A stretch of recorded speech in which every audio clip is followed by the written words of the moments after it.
Hello बच्चों, स्वागत है आपका मां सरस्वती कोचिंग सेंटर के क्लास 10th के नए बैच में।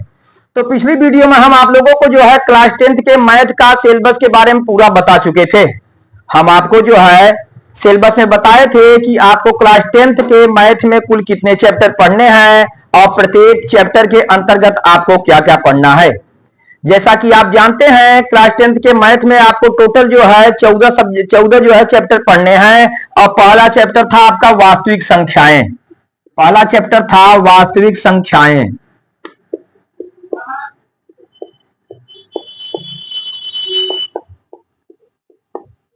तो देखिए, हम देखते हैं वास्तविक संख्याओं में हमें क्या क्या पढ़ना है। हम जो है पिछली वीडियो में बता चुके हैं, और जो बच्चे नए हैं या जो बच्चे नहीं देखे हैं वो पिछली वीडियो में देख लेंगे कि पूरे सिलेबस के बारे में हम आपको क्या क्या बता चुके हैं।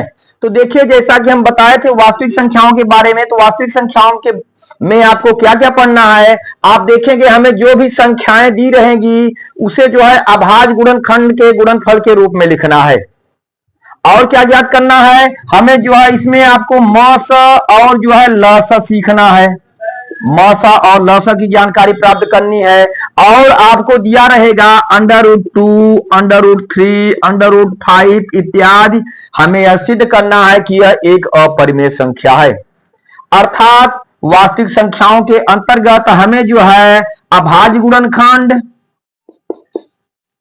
अभाज्य गुणनखंड, म स ल स और सिद्ध करना है √3, √5, √2 अपरिमेय संख्याएं हैं। और एक फार्मूले का प्रयोग आप करेंगे, हम बताए थे first number into second number equal to HCF गुणे एलसीएम। इस तरह से देख रहे हैं कि वास्तविक संख्याओं के अंतर्गत हमें इन सब बातों की जानकारी रखनी है। इतना आपको पढ़ना है। तो चलिए स्टार्ट करते हैं। आज की क्लास में हम स्टार्ट करते हैं प्रश्नावली 1.1। और प्रश्नावली 1.1 का हमारा पहला क्वेश्चन है, निम्नलिखित संख्याओं को अभाज्य गुणनखंडों के गुणनफल के रूप में व्यक्त कीजिए। अर्थात हमें जो भी संख्याएं दी गई हैं उनका हमें अभाज्य गुणनखंड करना है और उनके गुणनफल के रूप में उसे व्यक्त करना है। तो हमें संख्याएं दी गई है, जैसे आप देख रहे हैं 140, 156, 3825, 5005 और 7429। इन सभी संख्याओं का आपको अभाज्य गुणनखंड करना है। अब अभाज्य गुणनखंड का मतलब क्या हुआ, हम जो है उसके ऐसे खंड करेंगे, इन संख्याओं के ऐसे खंड करेंगे कि फिर जो भी संख्या हमें प्राप्त होगी उसका गुणनखंड न किया जा सके, उसका फैक्टर न किया जा सके। अर्थात इन्हें हम अभाज्य संख्याओं से डिवाइड करेंगे। अब आपको मालूम होना चाहिए अभाज्य संख्याएं किसे कहते हैं। अभाज्य संख्याएं अर्थात ऐसी संख्याएं जो स्वयं से डिवाइड हो, स्वयं से विभाजित हो या एक से विभाजित हो, इसके अलावा वह किसी और दूसरी संख्या से विभाजित न हो पाए। हम जैसा कि जानते हैं कि एक से सभी संख्याएं विभाजित हो जाती हैं, तो एक के अलावा वह संख्या केवल अपने से विभाजित होनी चाहिए। जैसे हम देख रहे हैं 2, तो 2 आप देख रहे हैं, 2 एक अभाज्य संख्या है। कैसी संख्या है, अभाज्य संख्या है, क्योंकि 2 को केवल 2 से ही विभाजित किया जा सकता है। उसके बाद आप देख रहे हैं 3, 3 भी एक अभाज्य संख्या है। अब 4 आप देखेंगे तो 4 अभाज्य संख्या नहीं है, क्योंकि 4 को आप 2 से भी विभाजित कर सकते हैं। फिर देखिए 5, 5 आपका जो है अभाज्य संख्या है, जबकि 6 अभाज्य संख्या नहीं है, क्योंकि 6 को आप 2 और 3 दोनों से विभाजित कर सकते हैं। अर्थात हमें इन्हें ऐसी संख्याओं से विभाजित करना है जो स्वयं से विभाजित हो, अर्थात फिर इन संख्याओं का गुणनखंड न हो पाए, इन संख्याओं को कोई दूसरी संख्या विभाजित न कर पाए, ऐसी संख्याओं से विभाजित करना है। इसका मतलब इनका अभाज्य गुणनखंड करना है। तो सबसे पहले हम देखते हैं, हमारा पहला जो है क्वेश्चन है 140 पहली संख्या है। अब देखिए 140 को आपको जो है डिवाइड करना है, तो किससे डिवाइड करेंगे। हम देख रहे हैं सबसे छोटी अभाज्य संख्या हमारी क्या है, 2 है, तो 2 से हम इसे चेक करेंगे। तो यह संख्या 2 से पूरी तरह से डिवाइड होगी या नहीं होगी, कैसे आप क्लियर कर सकते हैं।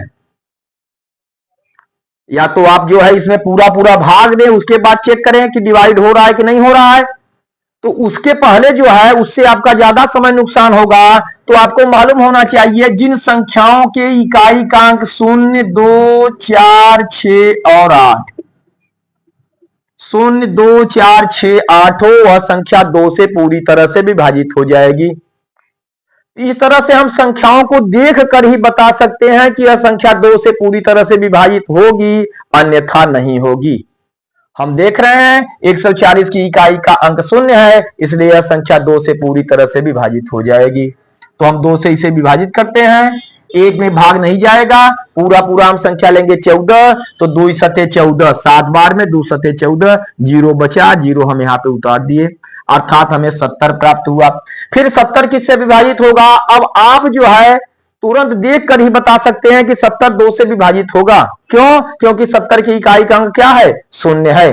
तो यहाँ पे हम जो है इसे 2 से डिवाइड करेंगे, 2 से डिवाइड करते हैं, 7 में भाग देते हैं, 2 तिहाई 6 3 बार, 2 चौके 8 4 बार में अधिक हो जा रहा है, तो 2 तिहाई 6, एक नीचे उतरेगा, एक शेष बचेगा, 0 उतारेंगे, 10 हुआ, 2 पचे 10। अब जरा आप देखेंगे, अब देख रहे हैं 35 आ गया, 35 2 से डिवाइड होगा? नहीं होगा। क्यों? क्योंकि लास्ट डिजिट 0, 2, 4, 6, 8 नहीं है। फिर ये किससे विभाजित होगा? जिसके इकाई का अंक यदि जो है 5 है, तो जो है वो 5 से डिवाइड हो जाएगा। किससे डिवाइड हो जाएगा? इस संख्या 5 से डिवाइड हो जाएगी, तो 5 से हम डिवाइड करते हैं, 5 सते 35, 7 अभाज्य संख्या है, 7 7 से डिवाइड होगी, 7 1 का 7। इस तरह से 140 का अभाज्य गुणनखंड किए। अब इसे हमें इसके गुणनफल के रूप में लिखना है, तो यहाँ पे लिखेंगे 140 इक्वल टू 2 गुणे 2 गुणे 5 गुणे 7। ठीक, देखिए 2 2 बार आया, इसे हम लिख सकते हैं 2 घाते 2 गुणे 5 गुणे 7। इस तरह से 140 को हम अभाज्य गुणनखंडों के गुणनफल के रूप में व्यक्त किए, और यही हमारा क्या हुआ? आंसर। चलिए देखते हैं अगली संख्या हमारी क्या है। अगली संख्या हमारी 156, और ठीक इसी तरह से 156 का भी हमें अभाज्य गुणनखंड करना है। हम लेते हैं 156, फिर आप देखेंगे 156 की इकाई का अंक 2 है, इसलिए 156 2 से पूरी तरह से विभाजित हो जाएगी।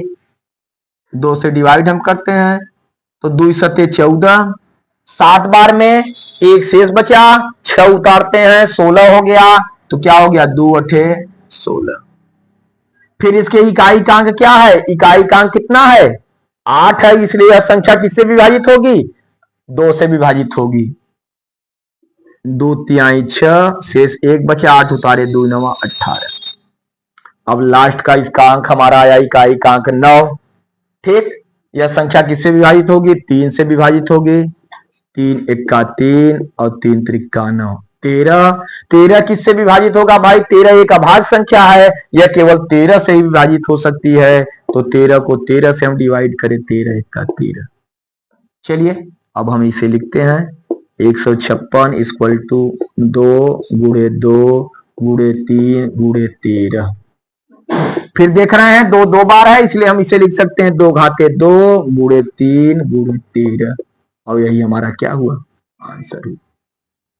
इस तरह से इन सारी संख्याओं को जो है हमें अभाज्य गुणनफल के गुणनखंड के गुणनफलों के रूप में लिखना है। चलिए इसे नोट करिए, फिर हम जो है आगे बता रहे हैं आपको।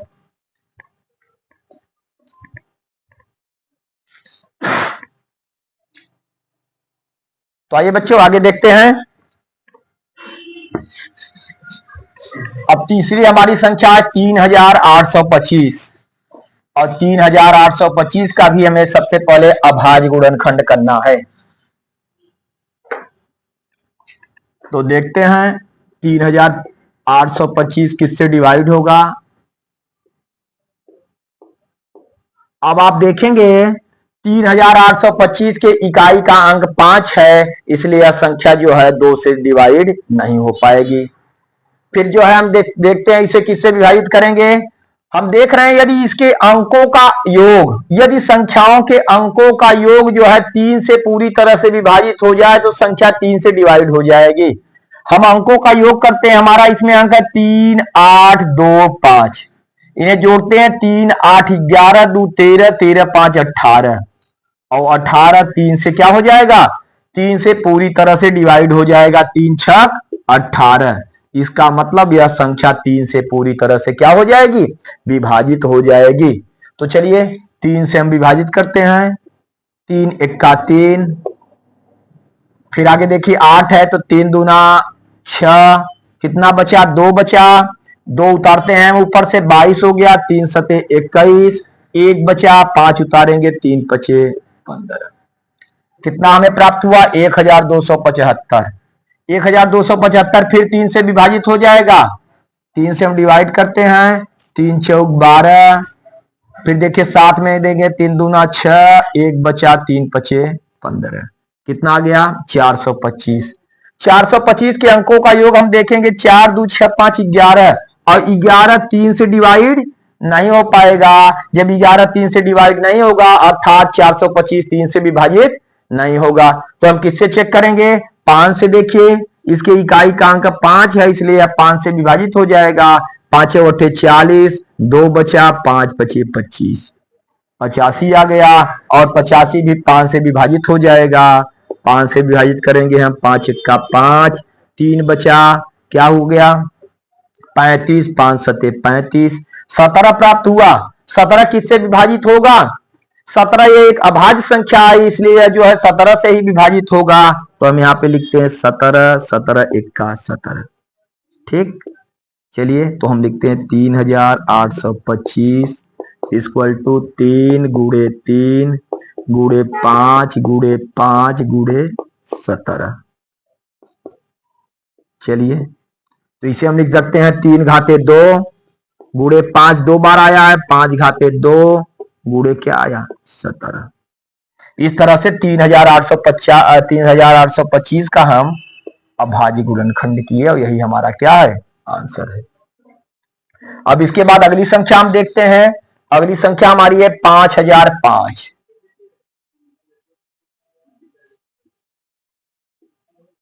5005, अब देखते हैं 5005 किससे विभाजित होगा, लास्ट डिजिट इसका अर्थात इकाई का अंक है 5, इसलिए यह 5 से जो है 2 से विभाजित नहीं होगा।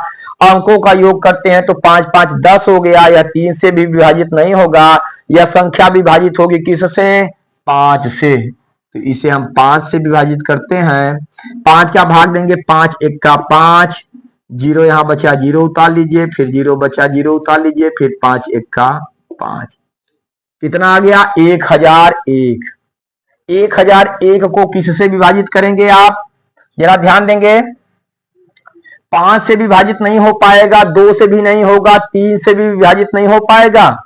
अब इसे हम किससे विभाजित कर सकते हैं, 7 से। आप चेक करिए, 7 का यदि भाग दे रहे हैं आप तो 7 7 एक्का 7, 3 बचा, 0 आया, 7 चौक 28, 2 बचा, 7 त्रिक 21, अर्थात यह 7 से पूरी तरह से विभाजित हो जाएगा। 7 एक्का 7, जब 10 में से 7 घटाएंगे 3 बचा, 0 उतारेंगे हम 30 हो गया, 7 चौक 28, क्या बचा 2 बचा, 1 उतारेंगे 21, 7 त्रिक 21, 143 प्राप्त हुआ। कितना 143। 143 हमारा 11 से विभाजित हो जाएगा, 11 एक्का 11, यहाँ पे 14 है तो 11 माइनस करेंगे आप तो 3 बचेगा, कितना बचेगा 3, अब फिर 3 उतारेंगे 33, 11 3 33, अब लास्ट में आया 13, 13 13 से विभाजित हो जाएगा, 13 एक्का 13। इस तरह से हम लिखते हैं 5005 इक्वल टू 5 गुणे 7 गुणे 11 गुणे 13। ठीक, और यही हमारा क्या हुआ, आंसर हुआ। चलिए एक लास्ट हमारा बचा है 7429।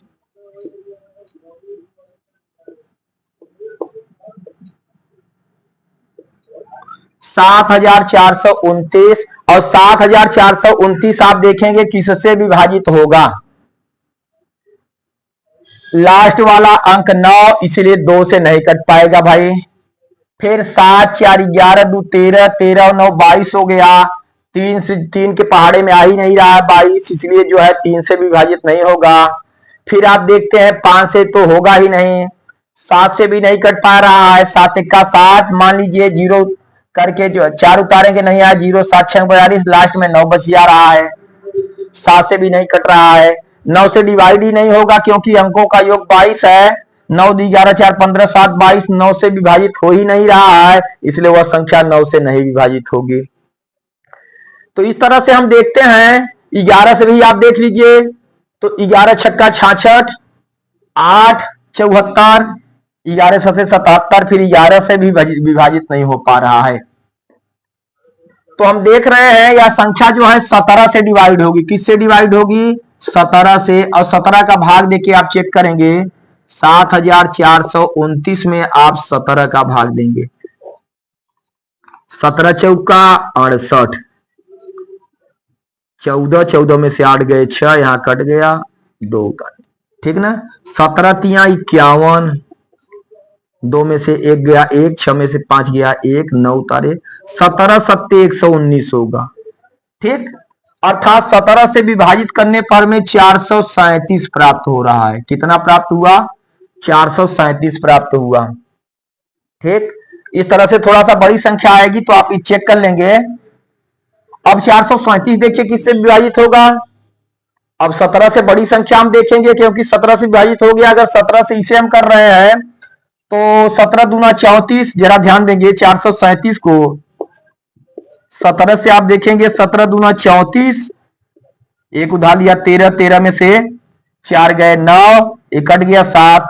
अब देखिए 17 17 पचे 85, 17 छक्का 102 हो जा रहा है, 17 से विभाजित नहीं हो जा रहा है। 19 से हम देखेंगे, किससे? 19 से चेक करेंगे, यह संख्या 437 जो है 19 से विभाजित हो जाएगी। 437 को 19 से आप देखेंगे, 19 दूना 38,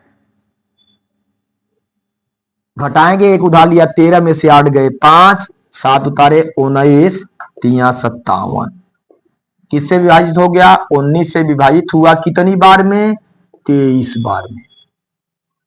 अब आप देखेंगे 23 किससे विभाजित होगा? 23 एक अभाज्य संख्या है, 23 23 से ही कटेगा, तो 23 से आप काट देंगे, 23 एक्का 23। इस तरह से 7429 का अभाज्य गुणनखंड हम किए, 17 गुणे 19 गुणे 23, ठीक। और यही हमारा क्या हुआ? आंसर हुआ।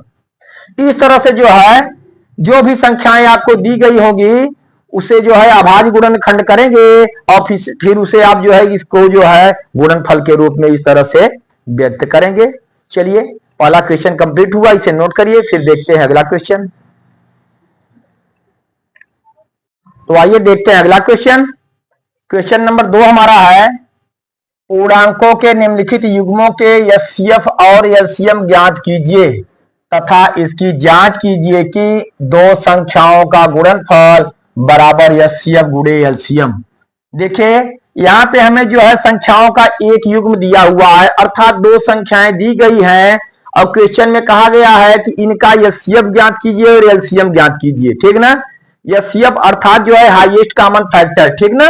एलसीएम और एचसीएफ और एलसीएम हमें ज्ञात करना है और इसकी जांच करना है कि दो संख्याओं का गुणनफल अर्थात इन संख्याओं का गुणनफल इनके एचसीएफ और एलसीएम के गुणनफल के बराबर होना चाहिए।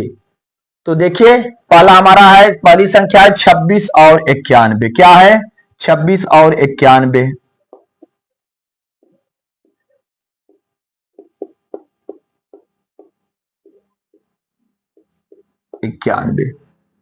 तो इनका हमें एचसीएफ और एलसीएम ज्ञात करना है। इसके लिए सबसे पहले हम क्या करेंगे? इसका अभाज्य गुणनखंड करते हैं।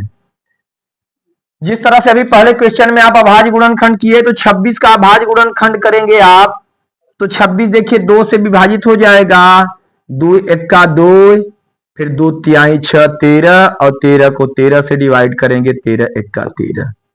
इसी तरह से 91 का अभाज्य गुणनखंड करेंगे।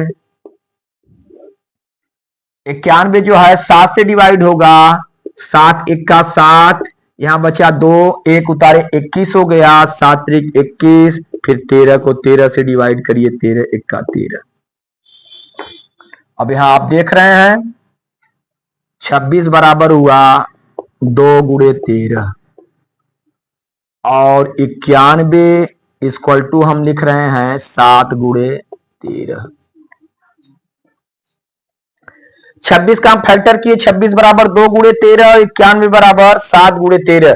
इसका हमें क्या ज्ञात करना है? इसका हमें एलसीएम निकालना, एचसीएफ निकालना है और एलसीएम निकालना है। तो हम देखेंगे यहाँ पे एचसीएफ हम देखेंगे,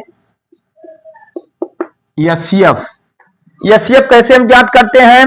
एचसीएफ के लिए हम देखते हैं संख्याओं का सबसे पहले हम अभाज्य गुणनखंड करते हैं और उसमें जो संख्या दोनों में मिल रही हो, अर्थात जो संख्या कॉमन हो, या हम कहेंगे जो संख्या दोनों में जो है उभयनिष्ठ हो, ठीक, उसी संख्या को लेते हैं, वही हमारा क्या होता है?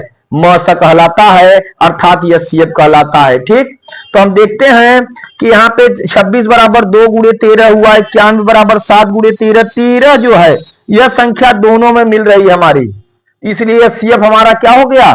13। ठीक, एचसीएफ बराबर 13। आगे हमें क्या निकालना है? एलसीएम। एलसीएम हम किस तरह से निकालते हैं जरा ध्यान देंगे। एलसीएम के लिए पहले हम जो है ऊपर वाली संख्याओं का अभाज्य गुणनखंड लिख लेंगे। 26 का अभाज्य गुणनखंड क्या है? 2 गुणे 13।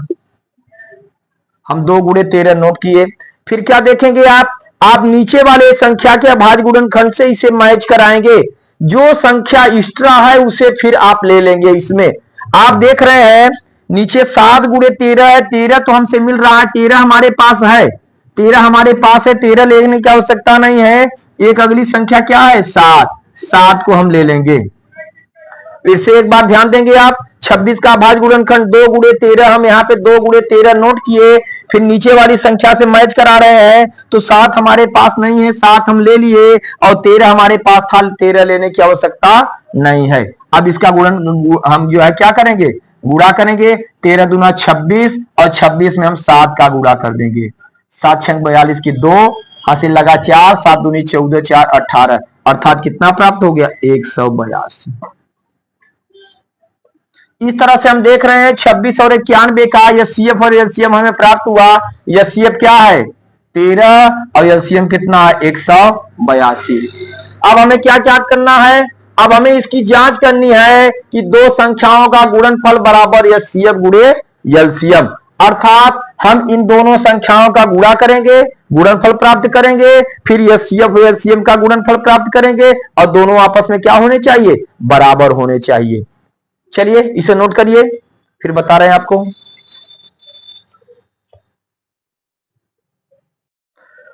तो आइए तो इसकी जांच हम करते हैं। एचसीएफ एलसीएम आप जो है इसे ज्ञात कर लिए, अब इसकी जांच करेंगे। हमें जांच क्या करना है? दो संख्याओं का गुणनफल बराबर एचसीएफ गुणे एलसीएम।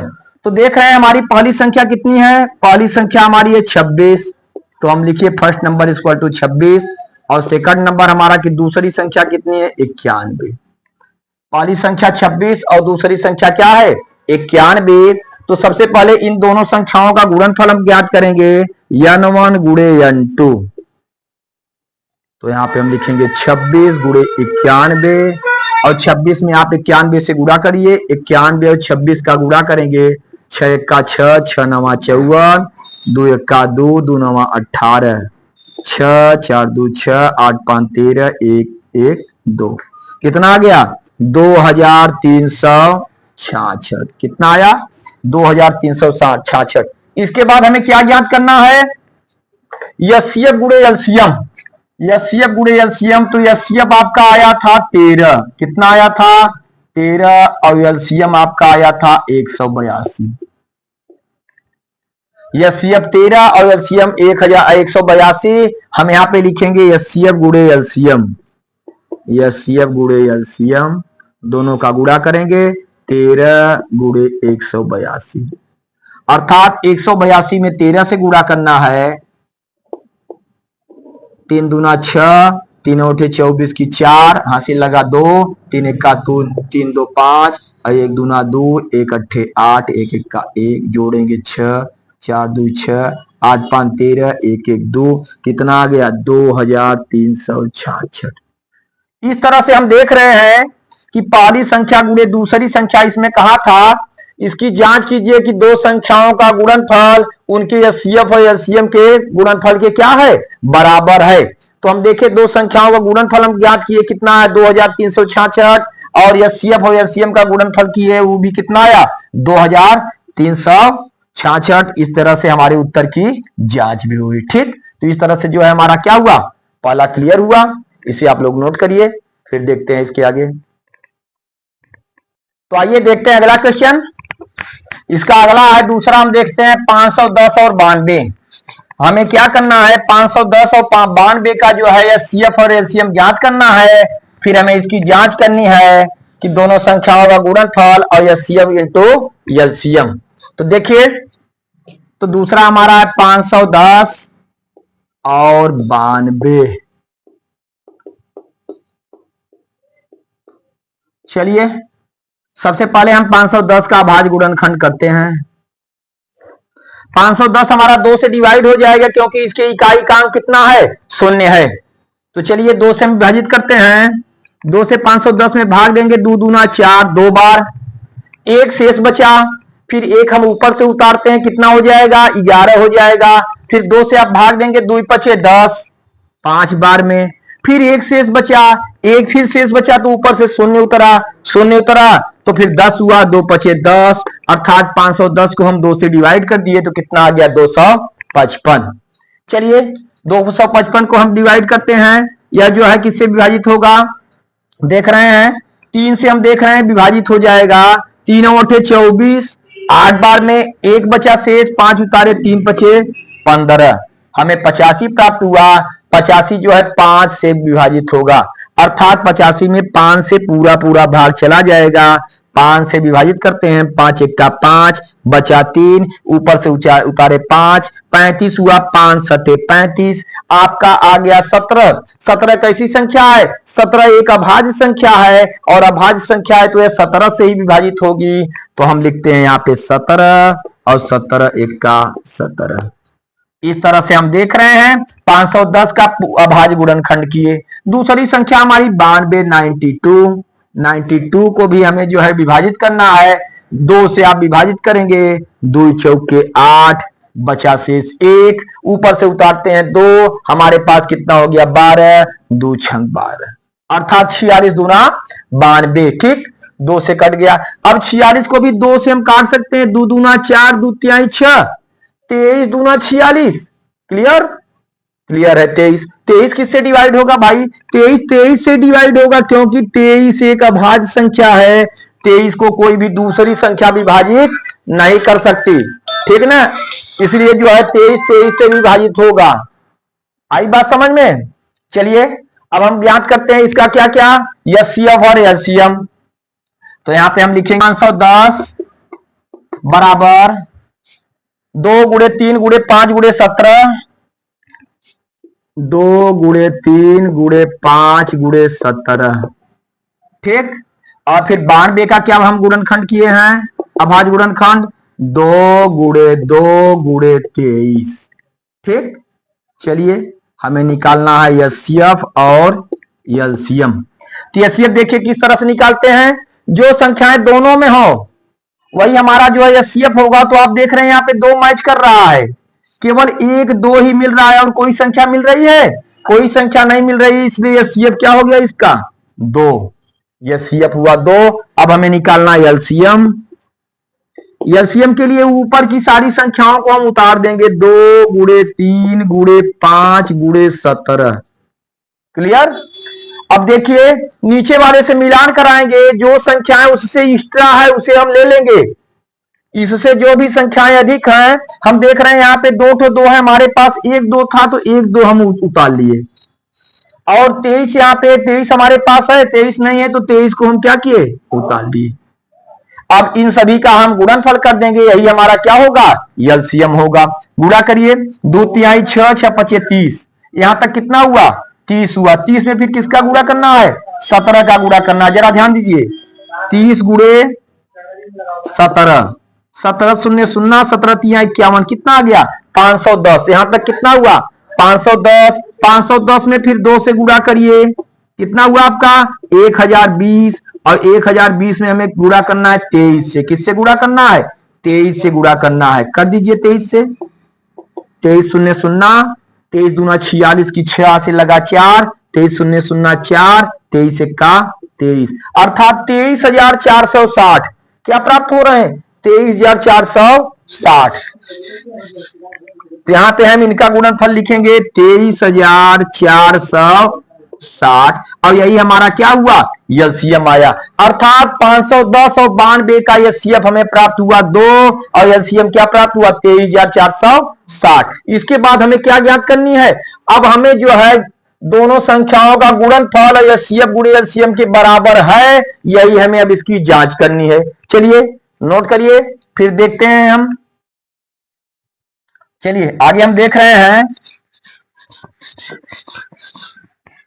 अब देखेंगे हमारी पहली संख्या क्या थी? 510। तो हम लिखेंगे फर्स्ट नंबर इक्वल टू 510 और सेकंड नंबर इक्वल टू कितना? 92। पहली संख्या 510 हुई और दूसरी संख्या क्या हुई? 92 हो गई। ठीक, अब हमें क्या ज्ञात करना है? इनका गुणनफल ज्ञात करना है। n1 into n2, n1 into n2 equal to यहां पे हम लिखेंगे 510 गुणे 92 और 510 में 92 का गुणा करिए आप। 510 में 92 से 2 शून्य शून्य, 2 एक का 2, 2 पचे 10, फिर 9 शून्य शून्य, 9 एक का 9, 9 पचे 45, हम जोड़ते हैं 0 2 9 6 4, 46,920 कितना आया? 46,920। हम यहां पे लिखते हैं 46,920। अर्थात पहली संख्या और दूसरी संख्या का गुणनफल आया 46,920। अब क्या ज्ञात करना है? एचसीएफ गुणे एलसीएम, इन दोनों का भी गुणनफल इतना आना चाहिए, तभी हमारा उत्तर क्लियर होगा। चलिए एचसीएफ हमें क्या प्राप्त है? 2 और एलसीएम 23,460। हम यहां पे लिखते हैं एचसीएफ इक्वल टू 2 और एलसीएम हमारा आ गया 23,460। चलिए हम नीचे लिखेंगे एचसीएफ गुणे LCM, HCF into LCM, HCF 2, LCM कितना? 23,460। गुणा करिए आप। 2 शून्य शून्य, ठीक ना? सॉरी 23,460, 23,460। 2 शून्य शून्य, 2 छंग 12 की 2 हाथ से लगा 1, 2 चौके 8 1 9, 2 तिहाई 6, 2 दूना 4, कितना आया? 46,920। यहाँ पे आप देख रहे हैं पहली संख्या दूसरी संख्या का गुणनफल भी 46,920 और एचसीएफ गुणे एलसीएम भी बराबर 46,920। देख रहे हैं? इस तरह से हमारे उत्तर की जांच हुई। चलिए इसे भी नोट करिए, फिर इसका बचा है लास्ट क्वेश्चन। तो आइए देखते हैं, इसका लास्ट क्वेश्चन है हमारा 336 और 54। 336 और 54 क्या ज्ञात करना है हमें? इसका जो है एचसीएफ एलसीएम ज्ञात करना है। उसके लिए क्या करना होगा? अभाज्य गुणनखंड हम करेंगे। 336 का अभाज्य गुणनखंड करते हैं पहले। 336 की इकाई का अंक 6 है, इसलिए यह संख्या 2 से पूरी तरह से विभाजित हो जाएगी। 2 से विभाजित करिए आप। 2 से डिवाइड करेंगे 2 एक का 2, 1 शेष बचा, 3 उतारते हैं, कितना हुआ? 13 हुआ। 2 छंग 12, फिर 1 शेष बचा, ऊपर से उतारेंगे 6, 2 अठे 16, 168, फिर 2 से काट दीजिए। 2 अठे 16 और 2 एक का सॉरी 2 अठे 16, 2 चौके 8, कितना हुआ? 84। 84 भी 2 से डिवाइड हो जाएगा। 2 चौके 8, 2 दूना 4, फिर 2 से हम काटेंगे, 2 दूना 4, 2 एक का 2, 21 3 से डिवाइड होगा, 3 सते 21 और 7 7 से डिवाइड होगा, 7 एक का 7। इस तरह से 336 का अभाज्य गुणनखंड हम किए। अब हमें एक दूसरी संख्या क्या है? 54। 54 का भी अभाज्य गुणनखंड करते हैं हम। 54 भी 2 से डिवाइड हो जाएगा। 2 दूना 4, 1 बचा 14, 2 सते 14, हमारा आया 27। 27 2 से नहीं 3 से विभाजित होगा। 3 से भाग देंगे हम, 3 नवा 27, 3 नवा 27, फिर 9 3 से 3 त्रिका 9 और 3 इक्का 3। इस तरह से दोनों के अभाज्य गुणनखंडों को हम लिखते हैं 336 इक्वल टू, यहाँ पे देखिए दो दो दो दो, चार दो आए हैं हमारे, हम लिखेंगे दो गुड़े दो गुड़े दो गुड़े दो, एक तीन है एक सात है। क्लियर? दो गुड़े दो गुड़े दो गुड़े दो गुड़े तीन गुड़े सात, 54 का भाज्य गुणनखंड, 54 बराबर दो तिहाई छह त्रिक 18 तिया 54। चलिए एचसीएफ के लिए हम आपको बता चुके हैं, जो संख्याएं दोनों में मिल रही हैं वही हमारा एचसीएफ होगा। आप देख रहे हैं एक तो दो मैच कर रहा है, यहाँ पे दो ले लिए, और तीन तीन, एक तो तीन भी मैच कर रहा है, तीन ले लिए, अर्थात हमारा एचसीएफ कितना हो गया, तीन दूना छह। और कोई संख्याएं मिल नहीं रही है, जो संख्याएं दोनों में मिलेंगी वही हमारा उनका गुणनफल ही क्या होगा, एचसीएफ होगा। एलसीएम देखिए, एलसीएम में ऊपर की सारी संख्याएं हम उतार लेंगे, दो गुड़े दो गुड़े दो गुड़े दो गुड़े तीन गुड़े सात हम उतार लिए, नीचे हम मैच कराएंगे, इससे जो है ज्यादा संख्याएं जो भी हैं उसे हम ले लेते हैं। दो यहाँ पे एक ठो है, दो हमारे पास चार ठो पर्याप्त है, दो लेने की जरूरत नहीं है। तीन यहाँ पे तीन ठो, यहाँ पे दो ठो, एक ही है, तो हमें दो तीन की और जरूरत है, दो तीन हम और ले लिए। अब क्या करेंगे, इन सब का गुणा कर देंगे, यही हमारा क्या होगा, एलसीएम होगा। दो दूना चार दूना आठ दूना 16, 16 तिया 48 हुआ। ठीक, 48 और 48 जो है ध्यान दीजिए, दो दूना चार दूना आठ दूना 16, 16 तिया 48, 48 में 7 का गुणा हम करेंगे, 7 8 56, 5 7 चौक 28, 5 33, 336। और 336 में आप देखिए तीन का, फिर तीन का डायरेक्ट, तीन त्रिका 9 का आप गुणा कर दीजिए, कितने से गुणा, 9 से गुणा कर दीजिए, 9 छक 54 की 4 हासिल लगा, 5 9 त्रिक 27, 5 32 की 2 3, 9 त्रिक 27 3 30, 3024 आया। क्लियर? हाँ 3024। इस तरह से हम देख रहे हैं कि इसका जो है एचसीएफ कितना आया 6 और एलसीएम कितना आया 3024। इस तरह से एचसीएफ और एलसीएम हमें ज्ञात हो गए। अब हमें फिर इसकी जांच भी करनी है, दोनों संख्याओं का गुणनफल एचसीएफ गुणे एलसीएम के बराबर है। चलिए इधर हम इरेज करते हैं। अब हम देखते हैं हमारी पहली संख्या 336, दूसरी संख्या 54। ठीक, और दोनों का हम क्या ज्ञात करेंगे, पहले गुणनफल ज्ञात करेंगे। तो देखते हैं पहली संख्या अर्थात फर्स्ट नंबर 336, दूसरी संख्या n2 इक्वल टू कितना है 54। चलिए n1 इंटू n2, 336 गुणे क्या हो गया 54, 336 गुणे 54, गुणा करिए 336 में 54 से, 4 6 24 की 4 हासिल लगा 2, 4 तिहाई 12 2 14 की 4 हासिल लगा 1, 4 तिहाई 12 1 13, 5 6 30 की 0 हासिल लगा 3, 5 तिहाई 15 3 18 की 8 हासिल लगा 1, 5 तिहाई 15 15 1 16, 4 4 8 3 11, 6 1 7 1 8 1, 18,144 कितना आया 18,144, दोनों संख्याओं का गुणनफल हुआ। अब हमें क्या ज्ञात करना है, इसका एचसीएफ और एलसीएम ज्ञात का गुणनफल ज्ञात करना है। तो हम देखते हैं इनका एचसीएफ हमें क्या प्राप्त था, एचसीएफ आया था 6, एलसीएम हमारा कितना आया था 3024। ठीक, अब इन दोनों का गुणनफल ज्ञात कीजिए।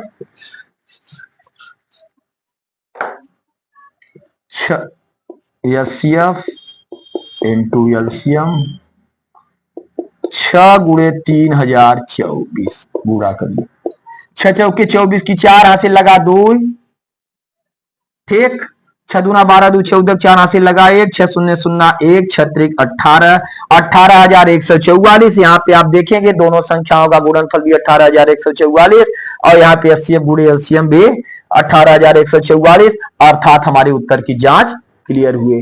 ठीक, तो चलिए, तो आज की वीडियो में जो है, आज की क्लास में हम लोग देखते हैं क्वेश्चन नंबर 2 तक, फिर अगली क्लास में हम आपको जो है तीसरे क्वेश्चन से स्टार्ट करेंगे।